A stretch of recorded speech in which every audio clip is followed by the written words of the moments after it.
ఇప్పటికీ చాలా దయచేసి కంక్లూడ్ చేయండి. దయచేసి మీరు కంక్లూడ్. ఇప్పుడు లక్ష్మణ్ గారు, మీరు 2 నిమిషాలు మీరే ప్రభుత్వం, మీరే మంత్రి కదా, మీ మాటల్లో నిజాయితీ ఉంటే, మీ మాటల్లో దళితుల మీద ప్రేమ నిజమైతే వెంటనే పోలీసు వాళ్ళ ల్యాండ్ కమిషనరేట్ రద్దు చేయండి, దళితులకు తిరిగి వాపసు ఇవ్వండి, నేను మీకు వచ్చి నేనే సన్మానం చేస్తా. అట్లే మీరు అక్కడెక్కడో ఇంకో దగ్గర జరిగింది అన్నారు కదా, దాన్ని కూడా రద్దు చేసి తక్షణమే, మీరే ప్రభుత్వం కదా, now give it back to the ఎస్సీస్. We appreciate. ఇప్పుడు సిద్దిపేట లిడ్ క్యాప్ ఏదైతే ఉందో పోలీస్ కమిషనరేట్ రద్దు చేయండి, పోలీసు వాళ్ళ దగ్గర నుంచి భూములు వాపస్ తీసుకోండి, పోలీసు వాళ్ళకి వేరే దగ్గర ఇవ్వండి, లిడ్ క్యాప్ భూములు వాళ్ళకి ఇవ్వండి. We feel happy, we appreciate. అధ్యక్ష కంక్లూడ్ చేయండి. చేస్తా అధ్యక్ష. వాళ్ళు లేచి మాట్లాడినప్పుడు నేను సమాధానం చెప్పొద్దా? కంక్లూడ్ చేయండి. కొద్దిగా ఆగండి సార్. కంక్లూడ్ చేయండి సార్. మన గిరిజనుల గురించి మాట్లాడుకుంటాం సార్. ఆగండి సార్. నేను ఎస్సీలోనే ఉన్నా సార్. ఆగు సార్. ఎస్సీల గురించి మాట్లాడుకుందాం. అరే మనోళ్ళ గురించి మాట్లాడుకుందాం సార్. తండాలని ఆగమవుతున్నాయి సార్. ఆగు సార్. తండాల గురించి మాట్లాడండి సార్. సార్ తండాల గురించి మాట్లాడండి సార్. అధ్యక్ష, ఎస్సీల గురించి విన్నాం. ఎస్టీల గురించి ఒకసారి చాలా ఉంది కానీ నేను కట్ షార్ట్ చేసి మాట్లాడతా అధ్యక్ష. గిరిజన విద్యార్థులకు పోస్ట్ మెట్రిక్ స్కాలర్షిప్ల కోసం బడ్జెట్ లో 65 కోట్లు పెట్టిన ఖర్చు 1,75,00,000. ప్రీ మెట్రిక్ స్కాలర్షిప్లకు బడ్జెట్ లో 53 కోట్లు పెట్టిన ఖర్చు 5 కోట్ల రూపాయలు. విదేశాల్లో చదువుకునే గిరిజన విద్యార్థుల కోసం బడ్జెట్ లో పెట్టిన డబ్బులు 38 కోట్లయితే పెట్టిన ఖర్చు కేవలం 16 కోట్ల రూపాయలు అధ్యక్ష. ఆనాడు కేసీఆర్ గారు గిరిజనులకు 10% రిజర్వేషన్ అంటే 10% రిజర్వేషన్ ఇచ్చాం, తండాలను గ్రామ పంచాయతీలు చేశాం, తండాలకు రోడ్లు వేసే ప్రయత్నం చేసినాం. కానీ మీరేం చేస్తున్నారు అధ్యక్ష? ఇవాళ గిరిజన పిల్లల స్కాలర్షిప్ల కోసం బడ్జెట్ లో పెట్టిన నిధులు ఖర్చు చేయకుండా 1,750 కోట్ల రూపాయలు ఇవాళ గిరిజన విద్యార్థుల డబ్బుల మీద కోత పెట్టారు అధ్యక్ష. ఒకవైపు నిధులు మళ్లిస్తున్నారు, ఇంకొక వైపు గిరిజనుల భూములన్నీ కూడా తీసుకునే ప్రయత్నం చేస్తున్నారు. భట్టి గారు, మరి అధికారులు మీ దృష్టికి తెచ్చారో లేదో, ఎంత జిమ్మిక్ అంటే మీ బడ్జెట్ నాకైతే చాలా బాధతో మాట్లాడుతున్నా అధ్యక్ష. హౌసింగ్ డిపార్ట్మెంట్ కి ఈసారి బడ్జెట్ లో ఎన్ని డబ్బులు పెట్టారు? ఏదో 7,000 కోట్ల చిల్లర పెట్టిండ్రు. దాంట్లో జీతాలు, హడ్కో అప్పులు గట్టంగా మిగిలేది 5,500 కోట్లు మిగులుతాయి. అయితే ఇందిరా మిల్లకు ఆ పెట్టిన 5,000 ఇంట్లో ఎట్లా పెట్టింది తెలుసా sir? SC SDF, ST SDF. పాపం ఎస్సీలకు ఇవ్వాల్సిన ఎస్డిఎఫ్ డబ్బులను ఇందిరా మెయిన్లకు, అంటే బీసీ గాని ఓసీలు గాని ఇల్లు కట్టరా అధ్యక్ష? పెట్టిన 5,000 కోట్లలో అధ్యక్ష ఎస్టీ ఎస్డిఎఫ్ కింద 3,124 కోట్లు పెట్టారు. ఎస్సీ ఎస్డిఎఫ్ కింద 3,535 కోట్ల రూపాయలు. మొత్తం హౌసింగ్ పేరు మీద ఎస్సీ ఎస్టీ ఎస్డిఎఫ్ కింద పెట్టేసి ఏమనంటే ఎస్డిఎఫ్ కు నిధులు పెట్టామని చెప్పి దాంట్లో మాయ చేసి ఇవాళ ఎస్సీ ఎస్టీ ఎస్డిఎఫ్ నిధులను కూడా మళ్లించేటువంటి ప్రయత్నం జరుగుతా ఉంది అధ్యక్ష. ఇంత దారుణమా అధ్యక్ష?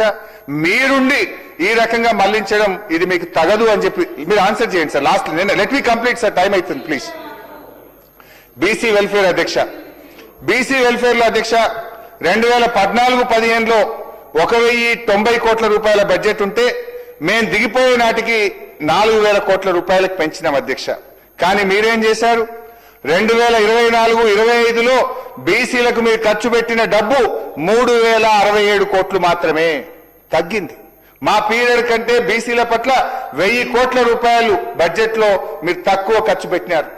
చెప్పుడేమో ఘనం, ఆచరణ శూన్యం. కామారెడ్డి బీసీ డిక్లరేషన్ లో ఏడాదికి 20,000 కోట్ల రూపాయలు బీసీల కోసం ఖర్చు పెడతామని, బీసీ సప్లై అమలు చేస్తామని, కానీ ఇవాళ చేసింది ఏంటంటే 20,000 కోట్లని చెప్పిండ్రు. గత బీఆర్ఎస్ ప్రభుత్వం కంటే 1,000 కోట్లు తక్కువ చేసి కేవలం 3,000 కోట్ల రూపాయలు మాత్రమే 50% జనాభా ఉన్న బీసీల మీద ఖర్చు పెట్టినారు అధ్యక్ష. మీ ప్రభుత్వం వచ్చిన తర్వాత ఇవాళ చేనేత కార్మికులకు చేనేత బంద్ అయింది, థ్రిఫ్ట్ బంద్ అయింది, రంజాన్ బతుకమ్మ చీరల ఆర్డర్లు బంద్ అయినాయి, గొల్ల కుర్మలకు గొర్రెలు బంద్ అయినాయి, ముదిరాజ్ బెస్త సోదరులకు చేప పిల్లలు బంద్ అయింది, గౌడన్నల కళ్ళు దుకాణాలపై దాడులు పెరిగినాయి, మద్యం షాపుల్లో 25% రిజర్వేషన్ ఇస్తామని మాట తప్పారు, ఎంబీసీ మంత్రిత్వ శాఖ మాట తప్పారు, బీసీ యువతకు 10 లక్షల వడ్డీ లేని రుణాలని చెప్పి మాట తప్పారు. ఆ బీసీ ఆత్మగౌరవ భవనాలు అద్భుతంగా కేసీఆర్ గారు నియోపోలిస్ తో కోకాపేటలో ఇస్తే అక్కడ మేము పూర్తి చేసిన గొల్ల కుర్మల భవనానికి వెళ్లి ముఖ్యమంత్రి గారు ప్రారంభోత్సవం చేసి వచ్చింది తప్ప 2.5 సంవత్సరాల మీ పాలనలో బీసీ ఆత్మ గౌరవ భవనాలకు ఒక్క రూపాయి కూడా ఈ ప్రభుత్వం విడుదల చేయలేదంటే బీసీల మీద మీకు ఉన్నటువంటి ప్రేమ ఏ పార్టీదో మనకు అర్థమైతా ఉంది అధ్యక్ష. అధ్యక్ష కంక్లూడ్ చేయండి ప్లీజ్. టైం సార్, దయచేసి సార్, దండం పెట్ట సార్. అరే పాపం ఎస్సీ ఎస్టీ బీసీ మైనార్టీల గురించి మాట్లాడుతుంది సార్, దయచేయండి సార్. 2 hours టైం ఇచ్చినాం, కంక్లూడ్ చేయండి. 2 గంటలు మైనార్టీల గురించి, మిగతా సభ్యులు కూడా కంక్లూడ్ చేయండి. ముస్లిం మైనార్టీల గురించి కూడా ఒకసారి విందాం అధ్యక్ష. మీరు కంక్లూడ్ చేయండి ప్లీజ్. సార్ ఒక్క నిమిషం వినండి సార్. మైనార్టీల విషయంలో ఈ ప్రభుత్వ తీరు ఎట్లా ఉందో ఒకసారి మనం మాట్లాడుకోవాల్సిన అవసరం ఉంది అధ్యక్ష. भट्टी साहब, आप बजट में कांग्रेस पार्टी इलेक्शन मैनिफेस्टो में आप लोग बताए कि माइनॉरिटी बजट 4,000 करोड़ रुपया देंगे बोल के आप वादा करें. परसों पिछले बजट में आप लगाए 3,500 करोड़, लेकिन खर्च कितना हुआ? सिर्फ 1,600 रुपया खर्च करे. That means it's only 45%. Budget में लगाए कम, लेकिन उसमें खर्चा आधा भी नहीं करे. सिर्फ 45% खर्च हुआ है. बीआरएस का क्या काम है मैं बताना चाहता हूं. 2019 और 20 में हमने हमारा गवर्नमेंट में 94% खर्च करे. 2020-21 में 72% बजट में खर्च करे. 21-22 में 80% खर्च करे. 22-23 में 96% खर्च करे. 23-24 में फिर 80% खर्च करे. लेकिन कांग्रेस सरकार आने के बाद 24-25 में आप सिर्फ 53%, 53% खर्च करे. 25 और 26 में ये साल में सिर्फ 45% खर्च करे. बात करोड़ों में है, काम तो पकड़ों में भी नहीं है आपका. पैसे नहीं दे रहे. पहले बोले 4,000, रखे 3,500, लेकिन खर्च करे सिर्फ 1,600 करोड़ रुपया. ये कुछ भी आप कोई भी वादा मुसलमानों के लिए जो करा, एक भी वादा आप नहीं निभाया. उर्दू अकेडमी में 130 बच्चे काम करते. उर्दू अकेडमी में जो बच्चे काम कर रहे, उन लोगों को 9 महीने से उर्दू अकेडमी में सैलरी नहीं मिल रहा है. इमाम मौजम साहब को आप 12,000 देते बोले, लेकिन आज तक नहीं दिए. टिमरी स्कूल जो केसीआर साहब ने लगाए, एक जमाने में जब केसीआर साहब के टाइम में 1,20,000 बच्चे पढ़ते थे, लेकिन आपके सरकार आने के बाद 30,000 बच्चे टिमरी स्कूल में कम हो चुका है. आप सोचिए, रिव्यू करिए. आप बहुत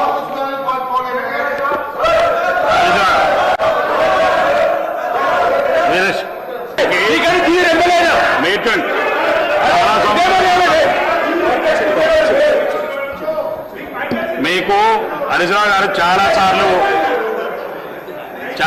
మీకు రిక్వెస్ట్ చేస్తున్నాను, మీరు కంక్లూడ్ చేయమని చెప్తున్నాను. చాలా సభ్యులు ఇదైనా మీకు చాలా సమయం ఇచ్చారు. 1 గంట 30 నిమిషాలు మాట్లాడినారు. మిగతా సభ్యులు చాలా మంది ఉన్నారు. 3 రోజుల నుంచి మీరు కంక్లూడ్ చేయండి, గౌరవం ఉంటుంది. స్పీకర్ సార్, 3 రోజుల నుంచి చిన్నపిల్లలు చదువుకున్నట్టు నిద్రపోకుండా జ్వరం వస్తే 12 గోళీలు బుక్ చేసి ప్రిపేర్ అయ్యి వచ్చిన సార్. ఇంత కష్టపడి రాష్ట్రానికి మేలు చేయాలి, కొన్ని సూచనలు ఇవ్వాలని వచ్చినాం సార్. మా గొంతు నొక్కకు సార్. అరే మాకు బీఆర్ఎస్ ఎమ్మెల్యేలకు నిధులు ఇవ్వకపోతే కనీసం అసెంబ్లీలో మాట్లాడడానికి మైక్ కూడా ఇయ్యరా సార్? సార్ ఒక అరగంట ఇవ్వండి సార్, దయచేసి దయచేసి ఒక అరగంట ఇవ్వండి సార్, దయచేసి ఒక అరగంట ఇవ్వండి సార్, దయచేసి ఒక అరగంట సార్. నా మీద కుట్ర చేస్తున్నారు సార్ శ్రీధర్ బాబు గారు, ఇది మీకు తగదు సార్. నేను మాట్లాడితేనే మైక్ కట్ అవుతుందా సార్? ఒక అరగంట ఇవ్వండి సార్, దయచేసి ఒక అరగంట సార్. చేతులు జోడించి ప్రార్థిస్తున్నా సార్. నేను మాట్లాడాల్సింది చాలా ఉంది సార్. మైనార్టీల గురించి, బీసీల గురించి, ఈ వెనుకబడిన వర్గాల గురించి మాట్లాడాలి సార్. గాల గురించి మాట్లాడితే మైక్ ఇయ్యరా సార్? దయచేసి సార్. మీకు చాలా సార్, మీరు ఇప్పటికే 1 గంట 32 నిమిషాలు మీరు మాట్లాడినారు. ఇప్పుడు ఇంటరప్షన్ అన్ని తీసేసినా కానీ 1 గంట 2 అవర్స్ ఇవ్వాలి సార్. సార్ దయచేసి ప్రధాన ప్రతిపక్షం సార్, ప్రధాన ప్రతిపక్షానికి మైక్ ఇయ్యరా సార్? ఇది ఎక్కడ న్యాయం సార్? ప్రధాన ప్రతిపక్షానికి మైక్ ఇయ్యరా సార్? మొత్తం డిస్కస్ 4 అవర్స్ అనుకుంటే మీకు 1 గంట 32 నిమిషాలు మీరే మాట్లాడారు. What is wrong sir? కూడా మీకు రావాల్సిన దానికంటే ఎక్కువ సమయం ఇచ్చిన సార్. నేను 3.5 గంటలు కూర్చున్నా సార్. 3.5 గంటలు మీరు ఎప్పుడు బెల్లు కొడతారా అని అన్నం తినకుండా కూర్చున్నా సార్. తినకుండా కూర్చున్నా సార్, అన్నం తినలేదు సార్. 5 అవుతుంది సార్, అన్నం తినకుండా కూర్చున్నా సార్. మైక్ ఇవ్వండి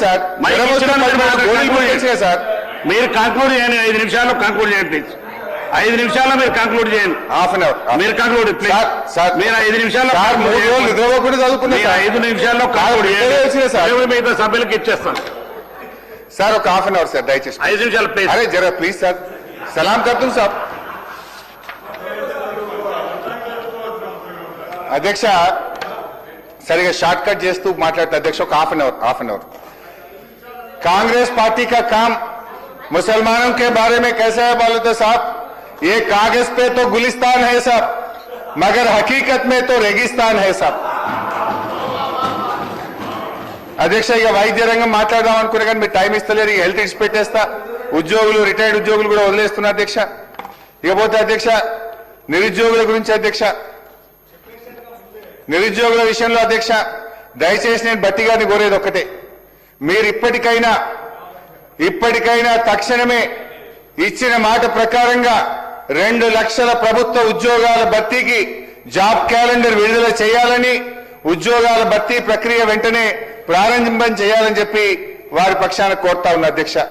మహిళల విషయంలో అధ్యక్ష మీరు నెలకు 2,500 రూపాయలు మహాలక్ష్మిలో మొట్టమొదటి హామీ ప్రతి మహిళకి ఇస్తామన్నారు. సగం కాలం అయిపోయింది అధ్యక్ష. ఇక మిగిలింది ఒకటే పూర్తి బడ్జెట్ అధ్యక్ష. ఈ 28 నెలల కాలానికి రాష్ట్రంలోని 1 కోటి మంది మహిళలకు ప్రతి మహిళకు కాంగ్రెస్ పార్టీ 70,000 రూపాయలు బాకీ పడ్డది.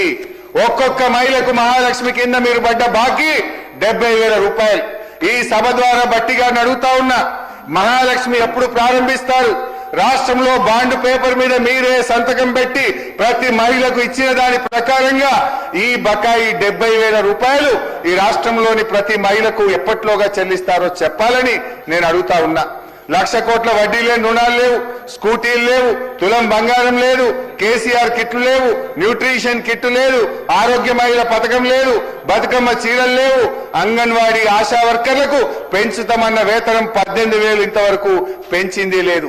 పెరిగిందేమన్నా ఉన్నదంటే మీ పాలనలో కడుపు కోతలు పెరిగినాయి, మహిళలపై అత్యాచారాలు పెరిగినాయి, క్రైమ్ రేట్ పెరిగింది అధ్యక్ష. చేయూత పెన్షన్ అధ్యక్ష. మహాలక్ష్మిలో చివరి హామీ మీరు వృద్ధులకు వితంతువులకు 4,000 రూపాయలు పెన్షన్ ఇస్తామన్నారు అధ్యక్ష. ఆనాడు కేసీఆర్ గారు 200 పెన్షన్ 1,000 చేస్తా అంటే ప్రభుత్వం వచ్చిన మొదటి నెలలోనే 1,000 రూపాయలు చేసి మా నిజాయితీని మేము నిరూపించుకున్నాం అధ్యక్ష. రెండవసారి ప్రభుత్వం వస్తే 2,000 రూపాయలు చేస్తామంటే ఆనాడు కేసీఆర్ గారు ప్రభుత్వం మొదటి కేబినెట్ లోనే 2,000 రూపాయలు ఇచ్చి మా నిజాయితీ నిరూపించుకున్నాం అధ్యక్ష. మీరు అధ్యక్ష సగం కాలం అయిపోయింది. మీకు డిసెంబర్లోనే 4,000 పెన్షన్ ఇస్తా మనమడు వచ్చి కాళ్ళొత్తుతాడు అని చెప్పి ముఖ్యమంత్రి గారు ప్రసంగాలు ఇచ్చారు. మరి ఏమైంది? ఈ రాష్ట్రంలో 43 లక్షల మంది పెన్షన్దారులు మా బట్టి గారు తీపి కబురు చెప్తారేమోనని మీ బడ్జెట్ ప్రసంగాన్ని శాసనసభ వైపు ఎంతో ఆశగా చూసిన వాళ్ళ కళ్ళల్లో మట్టి కొట్టారు. నేను బట్టి గారిని అడుగుతా ఉన్నా, దయచేసి ఈ రాష్ట్రంలో 43 లక్షల మంది పెన్షన్దారులకు ఎప్పటి నుంచి 4,000 రూపాయలు ఆశగా పెన్షన్ ఇస్తారో చెప్పండి. ఈ 28 నెలల కాలానికి రాష్ట్రంలో ఒక్కొక్క పెన్షన్దారుడికి 50,000 రూపాయలు బకాయి పడ్డరు. అది ఎప్పట్లోగా చెల్లిస్తారో చెప్పాలని అడుగుతా ఉన్నా అధ్యక్ష. R&B గురించి ఆర్టీసీ గురించి కూడా మాట్లాడాల్సి ఉండే, మీరు టైం ఇస్తలేరు కనుక R&B ఆర్టీసీ వదిలేస్తున్నా అధ్యక్ష.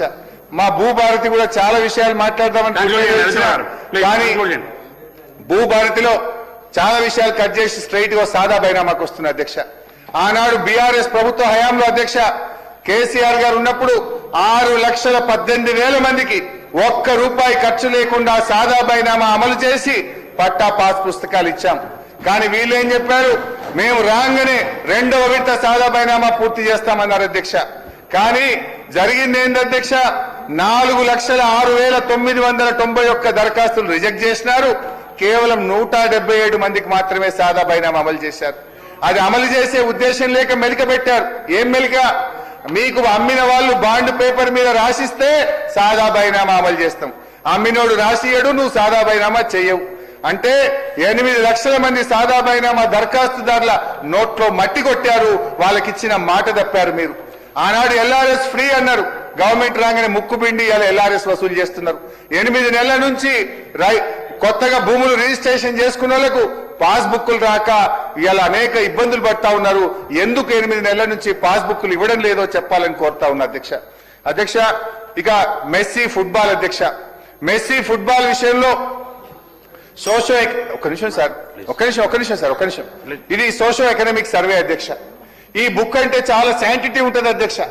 దేశ విదేశాల్లో అనేక మంది ఆర్థిక నిపుణులు దీన్ని ప్రామాణికంగా తీసుకుంటారు అధ్యక్ష.